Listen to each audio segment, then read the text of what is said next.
you smell what the Rock is cooking? WBCB presents Pro Wrestling Weekly. Tell me he didn't just say that. Call in with a question or comment at 215-949-3232 or 888-922-2149. The tower of power, too sweet to be sour, funky like a monkey, ooh yeah. And now, here's your host of Pro Wrestling Weekly, Fearon. It doesn't matter what your name is. Really? Yeah! Hello and welcome to Pro Wrestling Weekly here on 1490 WBCB and online at WBCB1490.com. Fearon here with you, talking a gamut of stuff from the world of professional wrestling, most notably the results of the WWE Extreme Rules pay-per-view that occurred this past Sunday. And well, I guess I can take a little bit of a claim of pride back as my 8-year-old counterpart, Alex, didn't do as well in his sophomore attempt at picking matches. Did a lot better at WrestleMania than he did here. We'll go over all those coming up in just a bit. Also, some varying news and notes. WWE working with the NFL. We'll talk a little bit about that. Also, good news for wrestling fans who might be hearing impaired, although you may not necessarily be listening to this program. We'll talk a little bit of Billboard Music Awards. I'm sure you might have seen that story come across over the course of the week. We'll get into that a little bit. Also, I'll get this right off the bat because a couple of these were just announced yesterday. Some huge appearances coming up this summer courtesy of George's Cards and Collectibles. You know, my good friends George and Doug over there, among many others. First of all, June 22nd at the National Guard Armory in Northeast Philadelphia. 16-time world champion and 2-time WWE Hall of Famer, the Nature Boy, Ric Flair. He will appear prior to the House of Hardcore show going on at the National Guard Armory in Northeast Philadelphia. And that'll be from 5 until 7 p.m. on June 22nd. And as if that wasn't enough, just announced yesterday, a couple weeks later, Saturday, July 6th, Phillies infielder as well as outfielder Freddie Galvis will appear at George's Oxford Valley Mall location from 11 a.m. until 12 noon. So go on over, check out Freddie Galvis, and then on the way home or wherever else, turn 1490 on the car, and you can hear Pro Wrestling Weekly. It's a beautiful thing. It's synergy. It's a great deal. And then 3 weeks after that, wow, what a birthday present for me. Saturday, July 27th, appearing at George's Oxford Valley Mall location, the showstopper, the icon, the main event, the WWE Hall of Famer, the Heartbreak Kid, Shawn Michaels, will appear from 12 noon until 3 o'clock. For more information on these appearances, ticket info, and other items from George's Cards and Collectibles, including their 2 locations, give them a call at 215-943-2475 or check them out online at georgescollectibles.com. Really looking forward to everything going on with those guys. I'm salivating at the thought of it. It's just you know, these are heroes from when I grew up, and I'm sure a lot of you out there listening to the program as well. It's always a cool thing to get a chance to meet these guys because, you know, as I am a broadcast journalist, I'm also a fan too. You know, you never really put away your fan hat, no matter how long you've been watching wrestling or covering wrestling. And I'm sure a lot of people have said that over the years. But let's get into Extreme Rules, the results from this past Sunday. In the pre-show, The Miz beating Cody Rhodes, and Chris Jericho in his rematch against Fandango. He got the victory there, which a little surprising, but I guess, you know, Jericho has lost so much he had to get a win back at some point.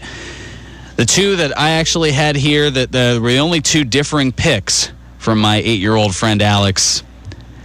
I believed in the Shield, and they came through. Dean Ambrose pinning Kofi Kingston to win the United States Championship, and the other members of the Shield, Roman Reigns and Seth Rollins, beating Daniel Bryan and Kane to win the Tag Team Championships. The Shield definitely cleaning up with gold following Extreme Rules. Also, Sheamus beating Mark Henry in the strap match. Didn't exactly get that one right. Alberto Del Rio beat Swagger in somewhat controversial fashion in the I Quit match to become #1 contender to the world title. Who knows when that's going to happen, as Dolph Ziggler still suffering those concussion-like symptoms. So will he be ready in time for Payback next month?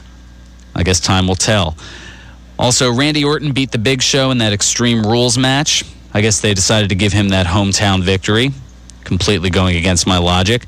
And John Cena fighting Ryback to an apparent no contest as both competitors were stretchered off. And that's leading to a rematch that is set now for Payback coming up in June. It's going to be John Cena and Ryback, but this time around, it's in an ambulance match. And we'll hear a little bit more from Ryback, who talked about that. That'll be coming up later this hour. And then the main event for the night, Brock Lesnar beating Triple H in the steel cage match, which pretty much everybody figured. So now Brock's going to take some time off, go back to Minnesota, and that actually leads to our next bit here, as CM Punk is kind of on sabbatical, and so too now is Brock Lesnar, enjoying the spoils of war, as Paul Heyman put it Monday night on Raw. Where does Paul Heyman go from here? Well, we've got the clip for you, courtesy of Paul Heyman himself. Now that my client Brock Lesnar has fulfilled his obligations to WWE, the question remains, hey, what's Paul Heyman going to talk about now? And in my opinion, it's time for something new. It's time for something different.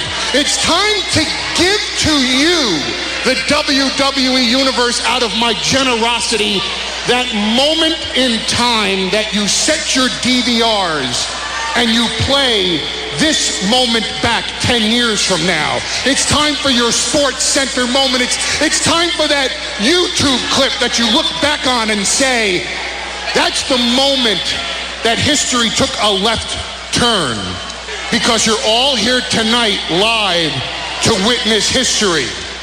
Ladies and gentlemen, now's the time to hit record, because I, Paul Heyman, stand before you this evening and I give to you the newest Paul Heyman Guy.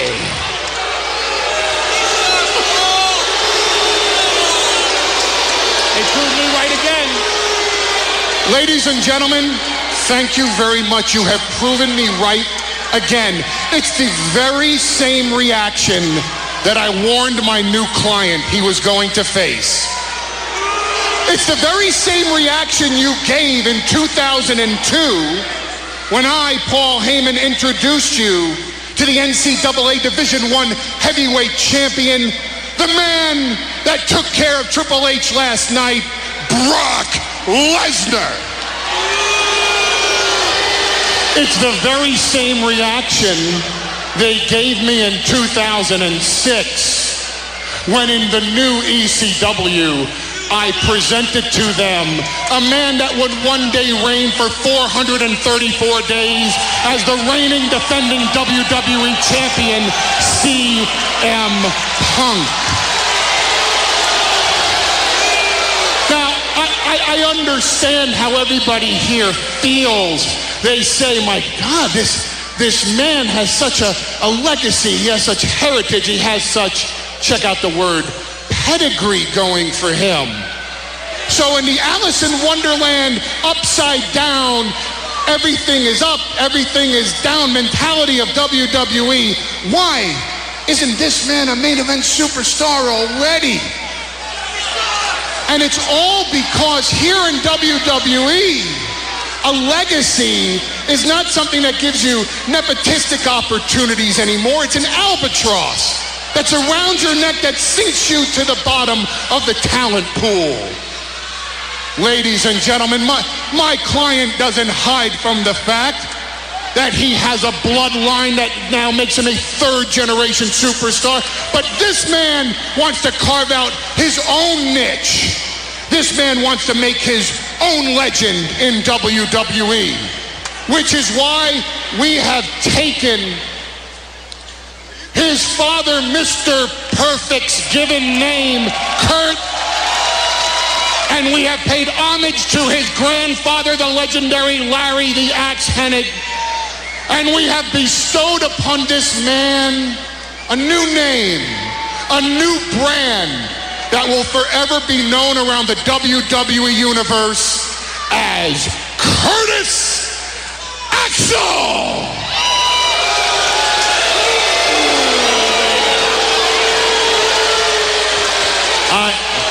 I guess you weren't paying attention. I'll try this again. Ladies and gentlemen, Curtis Axel!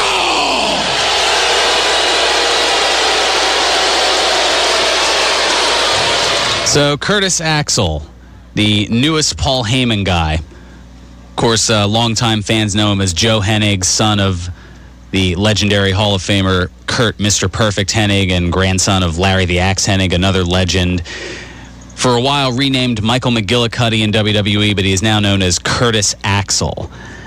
And I don't know, the crowd reaction, they didn't really know how to take it. It almost seemed it was part confusion, part indifference. And when I heard that reaction, it made me think of this going back about 20 years or so ago now, from, if you remember, A Flair for the Gold back in WCW in '93. Here is the special edition, my special guest tonight, and the newest member of the Four Horsemen is legitimately one of those kid-stealing, wheeling-dealing, limousine-riding, jet-flying son of a gun that girls has kissed you all and made you cry. I'm talking about none other than styling and profiling pretty Paul Roma. Come on out here, Paul. Hey, does he not fit the demographic? Kids screaming, girls, don't be ashamed of it. Paul, welcome, brother, to the Horsemen. Thank you, it's a pleasure. You know, I don't think these people really realize the thousands of wrestlers you had to choose from, and you chose me to be a part of the most supreme elite group in professional wrestling today. The symbol that stands for, and always will be, excellence. Hey, it's the Four Horsemen, Paul. We got Fifi on our left, and we got the girls over here on our right. But before we get the party going, let me lay one thing down. Pillman, Austin, you want the Nature Boy, you got him. Because the tights are coming back on. And as the sun sets in the west, we're going to rock and roll because the Horsemen, woo, are reunited again. All right. Now, guys, hey, Double M, you got upstate. The party's over here. Hello, girls. It's out, huh? CP, bring everybody to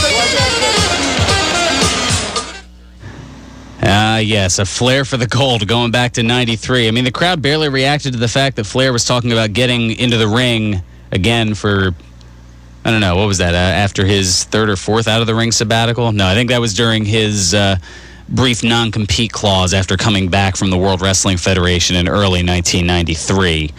And he had to sit out of the ring for a little bit, and that was setting up for a match against the then Hollywood Blondes, if you remember them, Brian Pillman, and a not quite yet stone cold, but rather stunning Steve Austin. My, how things change in 20 years. Oh, wow. All right, let's... We'll get to our first time out in a sec, but let's get to the phones first. Ed from the Northeast. Ed, the showstopper's been hanging on. Ed, what's going on? We got some good shows coming to the area. On Point Wrestling in Denford, New Jersey tonight. Alrighty, what's the bell time for that one? 7:30. 7:30, okay. Matt Tremont and Notorious Inc. Okay, a couple notable names from around the independent circuit. Yeah, we got some WWE coming July 4th weekend. Wildwood, New Jersey, Ocean City, Maryland, and Wilkes-Barre, and Baltimore, Maryland. Okay, they're kind of hovering around the area, just getting set for the following. New Jersey. The following weekend, they're going to be. What is it? They're going to have Money in the Bank pay-per-view. Once we get through Payback next month, Money in the Bank will be at the Wells Fargo Center in Philadelphia. And Stapler Arena next weekend. Or WWE Live. That's right. They switch over. It's no longer the Raw or SmackDown. It's just WWE Live wherever it is that they're going. Duly noted there. Ed from the Northeast. Got anything else for us this week? And one question. Hopefully I have an answer. What? Hopefully I have an answer. What you got? All right, I'll see you next week. It's nothing important. Oh, no, you got it. No, what? When's the next UWF show? UWF show. Off the top of my head, I don't know, but I'm sure I can ask around and I can provide an answer for you for that next week. That sounds like a plan. Have a happy holiday. Yes, enjoy your holiday weekend as well. Thank you so much for the call. Let's go ahead and take care of a little bit of business. We'll come back. We'll talk some TNA. Looks like AJ Styles has finally figured out which side he's on, whether it's TNA or Aces and Eights. We'll talk a little bit about that. We've got some news and notes, including Sunny out of the Slammer. We'll talk a little bit about her. Also, James Storm and his injury update, and some stuff from outside of the wrestling world kind of creeping in, including a WWE figure who almost got wiped out by the tornadoes in the Midwest. We'll talk a little bit about that. And then, of course, yes, that Billboard Music Awards gaffe, we'll talk about that as well, plus room for more of your calls and Facebook feedback as well, the Facebook fan page, WBCB Pro Wrestling Weekly. And, of course, here on the phones at 215-949-3232 or toll-free at 888-922-2149. Those are the ways to reach us here on Pro Wrestling Weekly on 1490 WBCB and online at WBCB1490.com.